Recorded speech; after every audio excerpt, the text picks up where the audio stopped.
This is the kit that comes with your 1500 PSI pump. You will have a bag of misting tees with the nozzles in them. You will have a tube cutter to cut your tubing. You will have replacement nozzles, 2 of them.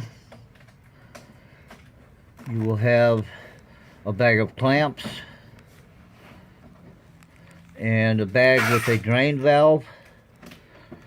There will also be 2 nozzle plugs in case you have an area where you want to cut the water off. You don't want it spraying.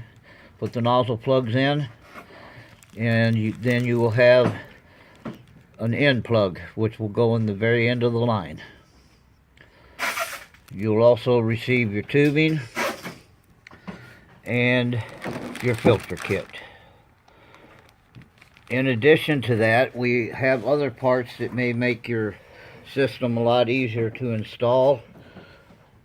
We have a garden hose splitter to where you're not using your only option on your spigot. We have 3-way tees, union tee. We have nozzle extensions, which will require one of these 3-way tees. You simply push into here, nozzle on the end here. You will need the same item with the 45-degree nozzle extension. And then we have the 90-degree elbow.